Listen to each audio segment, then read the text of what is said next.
geralmente a entrevista, as pessoas, o jornal, ele só aparece na periferia em tempo de crise, né? Quando está com problemas. Mas tem comunidades aí que tem projetos, tem profissionais que precisam também de oportunidade e não tem, né? A periferia é um celeiro de oportunidade, só que a gente não acha essa oportunidade pelo fato da forma que ela é apresentada na mídia, né? Na mídia em si, ela é apresentada como um local de problema, um local de confusão, um local de atrito. E a periferia não é só isso. Geralmente só passam as coisas negativas, né? Passam a questão do tráfico, da violência, dos tiroteios. Poucas vezes se apresentam a dança, a alegria das pessoas, pouquíssimas vezes. Fome, desemprego, muitos crimes, muitos assaltos, né? Como se quem morasse na periferia fosse ladrão, traficante, que não presta. Onde não tivesse pessoas dignas. A pessoa precisa viver para saber. Infelizmente, a mídia só fala da desgraça, da miséria. Mas a mídia não vai lá contemplar e aplaudir as coisas boas que tem na periferia, infelizmente.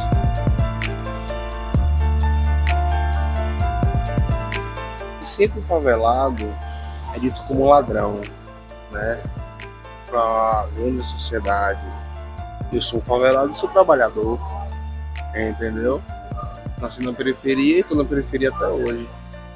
E sou formado também, entendeu? E não saio, não perco minhas origens. É isso que eu penso, eu falo.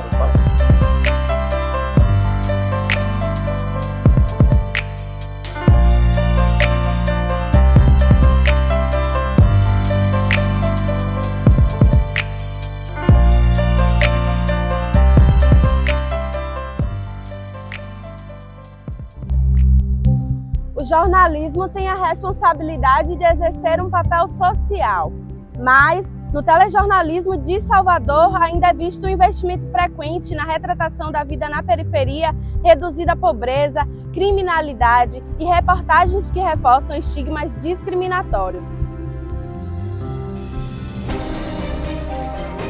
Moradores se sentem atingidos pela forma como as comunidades em que vivem são veiculadas na mídia. No dia a dia é possível ver os impactos. Em pesquisa com participação de mais de 180 soteropolitanos, alguns deles relataram: só o fato dos telejornais abordarem a violência e os crimes sem informações corretas sobre o meu bairro faz com que o Uber não queira vir aqui. E as empresas diminuem as vagas, como se nas favelas não existissem profissionais corretos. Outro disse: pessoas que te rotulam por saber que sou moradora de um bairro periférico e que se recusam a ir à minha casa. Tinham 2 pessoas concorrendo à mesma vaga que eu. Outras moravam em bairros melhores do que o meu. A vaga ficou para quem morava em localidade que não apresentava risco. Gislane conta que já foi demitida de um emprego por morar em bairro periférico. Eu saía muito tarde do trabalho e realmente tinha um transporte para o horário que a gente fechava a loja.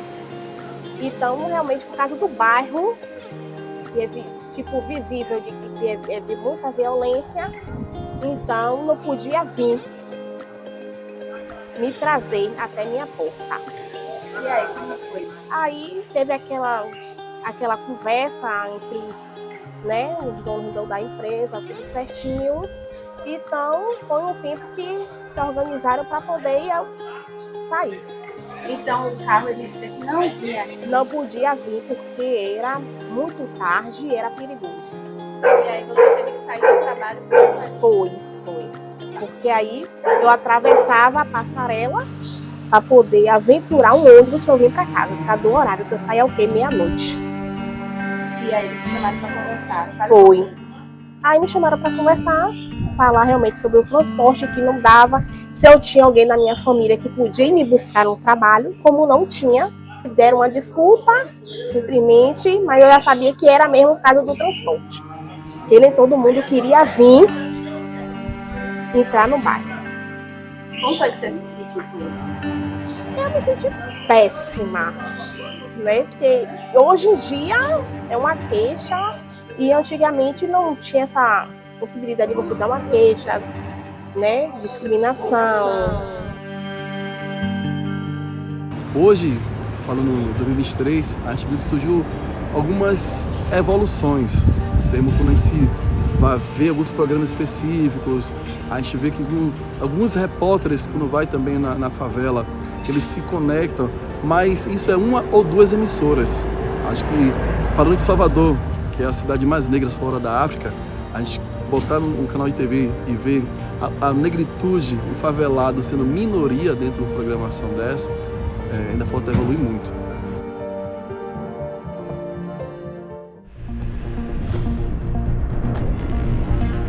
A TV Bahia é uma das maiores emissoras de Salvador.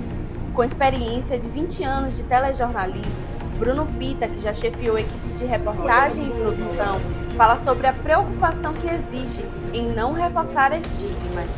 Essa é uma questão muito sensível, sabe? Todas as vezes que nós estamos cobrindo ações normalmente violentas nos bairros, aquilo nos remete à interpretação do bairro, né? O bairro tal só tem violência porque na TV só mostra violência. E muitas vezes os veículos só vão para esse bairro quando a violência acontece. Então, existe uma preocupação nossa de estarmos também nesses bairros em momentos que não são de violência, trazendo o que a comunidade apresenta de melhor, quais são os pontos de lazer da comunidade, né? O que tem ali economicamente falando. A nossa ideia é que justamente através dessas ações a gente evite os estereótipos, evite dizer que o bairro tal é violento porque só aparece coisas violentas, né? Nós, tem uns 3 anos, nós implantamos o projeto Parceiros do Bahia Meio Dia, que fala um pouco sobre isso, né? Identificamos 10 jornalistas, 10 jovens estudantes de jornalismo, nos bairros, e de lá nós trouxemos eles para trabalharem aqui dentro com a gente, conhecendo um pouco da nossa realidade, e sim, para que a gente estivesse presente lá, de uma forma mais amiga, de uma forma mais, de uma presença, de uma relação mais confiável, né? Porque a gente não consegue mostrar uma realidade se a gente não pertencer àquela realidade, seremos sempre visitantes. Então esse também foi um projeto que fala sobre a identidade do bairro, qualquer tipo de estereótipo que venha a ter, e o Parceiros ele traz essa visão de que é possível, que tem gente competente, que tem gente inteligente, que tem produtos interessantes, e essa era a principal missão dos Parceiros.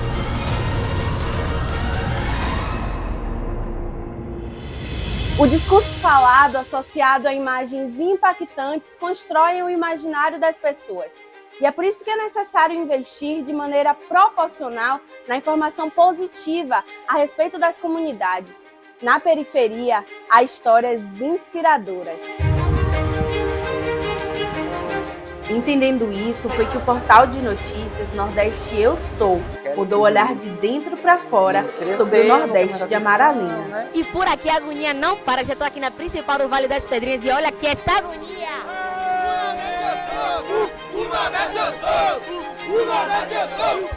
A gente vive um território que é extremamente descriminalizado, né? As mídias tradicionais não veem no nosso território falar do que existe na comunidade, né? Existe de bom.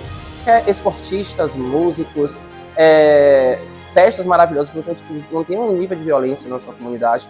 E a gente acabou pegando o gancho, vamos falar sobre o positivo da comunidade, né? Da área do lazer, da área do entretenimento, né? Falar de moradores que têm uma história positiva.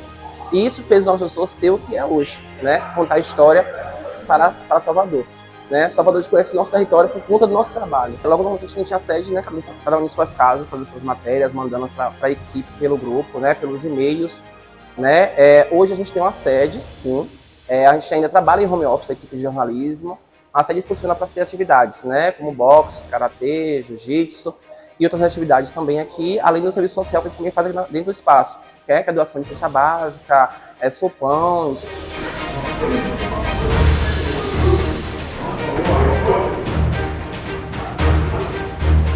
Já venho dentro desse trabalho, desse projeto, há mais de 30 anos, né?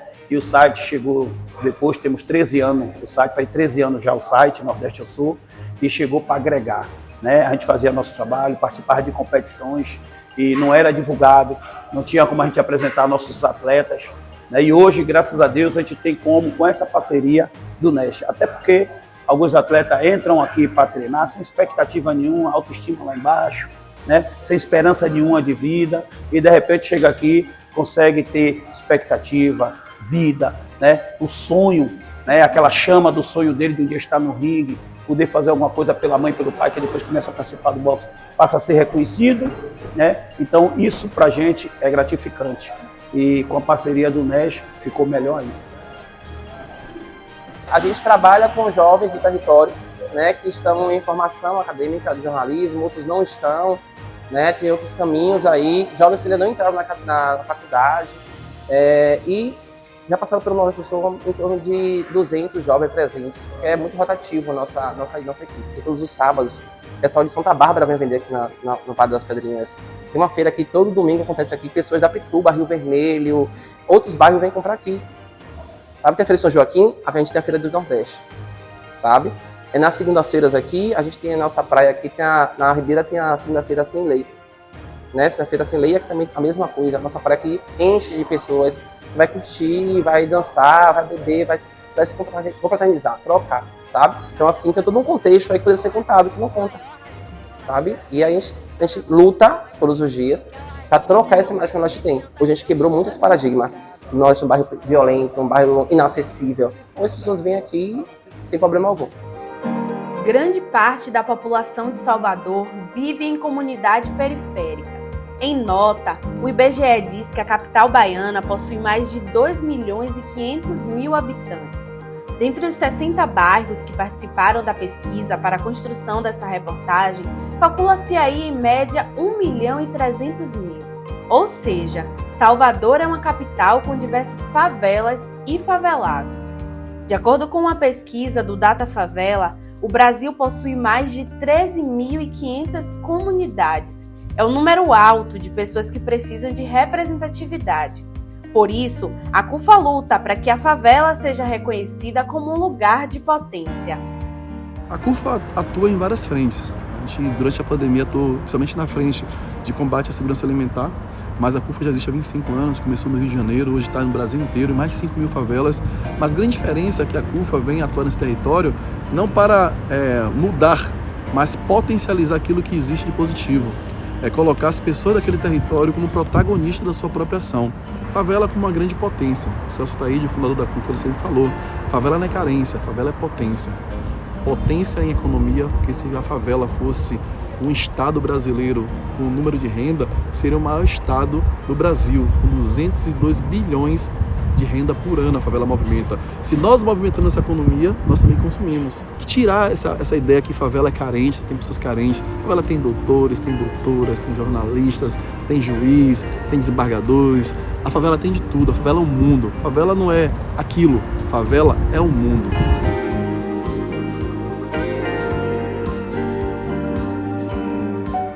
A solidariedade é um dos atos mais comuns dentro das comunidades. Em Cosme de Farias, o Centro Comunitário Unidos pelo Social vem criando oportunidades e dando esperança para o bairro. Com cursos profissionalizantes, atendimentos médicos, oficinas para crianças e adolescentes e realizando diversas ações sociais. A nossa forma de atuação, a gente vem entender qual a nossa maior dificuldade no nosso bairro, né? Sabendo a gente que os pilares, né, da saúde, da segurança e da educação estão abalados, a gente está tentando ser um gancho para poder melhorar, né, quanto à saúde, né? A gente tem uma saúde básica, né, um atendimento básico de saúde, com o qual a gente tem uma parceria muito grande com a Fundação José Silveira. Atendimentos esses são voltados para a família, para a criança e para o idoso. Né, temos clínicos, ginecologista, pediatra, dentista infantil, mutirões de ultrassons, mutirões de preventivo. Né, temos uma parceria grande agora com a UFBA, no qual nós realizamos aqui mesmo na instituição exames de laboratório. Então, tudo para que a própria comunidade tenha essa comodidade desses serviços bem servidos para ser bem atendido. Então,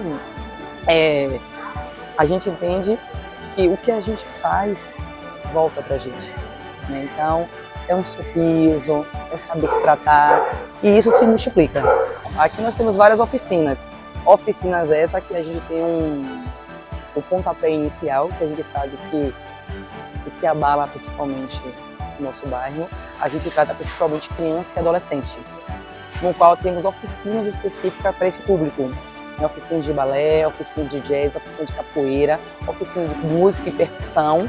né? Temos oficinas de trança e agora a gente está trazendo novos cursos para a família, né? Cursos que a gente tem uma parceria com o SESC, no qual a gente agora está tendo curso de maquiagem, a gente está tendo curso de crochê, que a gente sabe que está em ascensão, né? O artesanato na Bahia está muito bem procurado, né? Está muito bem visto, né? Temos o curso de embalagem e o curso de arte com fita. Então, a gente está dando uma guinada, né, no empreendedorismo, no empoderamento feminino na nossa comunidade. Eu vivo em um bairro periférico, uma comunidade periférica. Cosme de Farias é marginalizado, como vários outros bairros, várias outras favelas de Salvador. E isso que a gente está querendo mudar. Favela é potência.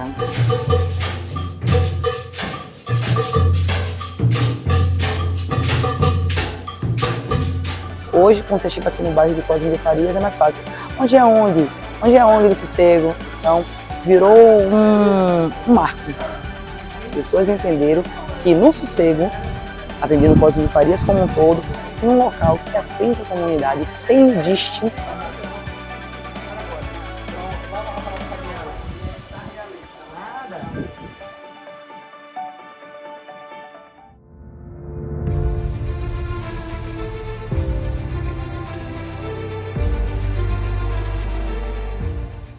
Meu nome é Emerson Alves, eu tenho 30 anos, hoje eu sou astrônomo amador pela Associação de Astrônomos Amadores da Bahia, sou também astronauta análogo na patente cadete pela Voyager Enterprise, que é um treinamento que ocorre em Brasília, para a patente de cadete como astronauta análogo.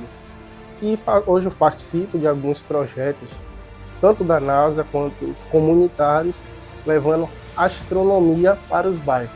Minha infância foi um pouco difícil, porque minha mãe me apresentou um princípio de eclâmpsia, portanto eu nasci com a deficiência resultante de uma paralisia cerebral infantil.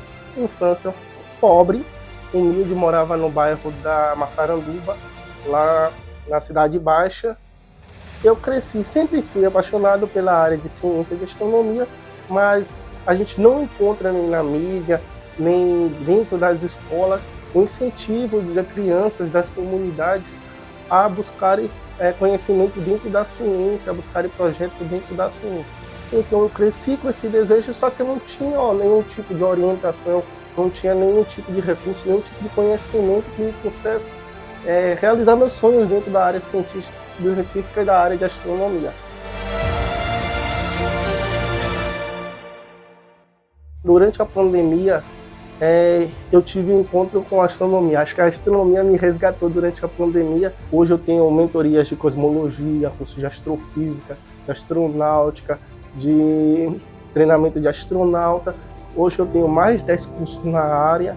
Eu tinha um gosto, mas eu não tinha, era um sonho distante para mim. Era uma coisa que eu gostava, mas eu dizia, não, isso só é coisa para o americano. Isso não é coisa para a gente brasileira. Piorou para mim, negro, favelado, de comunidade. E assim, sendo visado sempre como o futuro, ou estuda um pouquinho para ser operário, ou você é da bandidagem.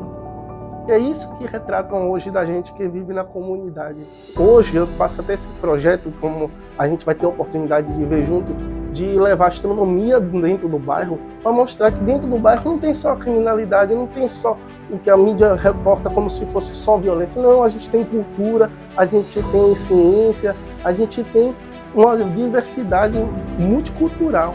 Hoje eu faço esse tipo de coisa justamente para mostrar para todas as pessoas, assim, olha, se eu vim de lá de baixo, vim de um lugar que eu não tinha esperança, todo mundo consegue. Outras pessoas conseguem sim, outras pessoas têm acesso, só basta ter informação. Ela tá aqui, ó. Ela tá indo embora.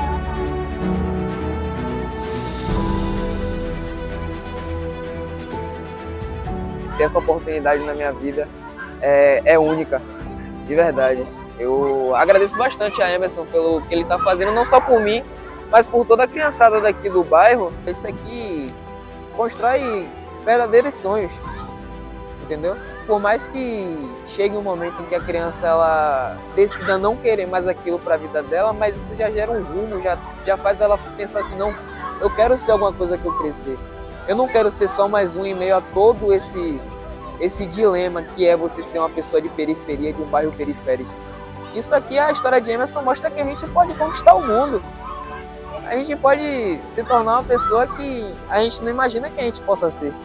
A gente vê em nós mesmos algo que seja grandioso.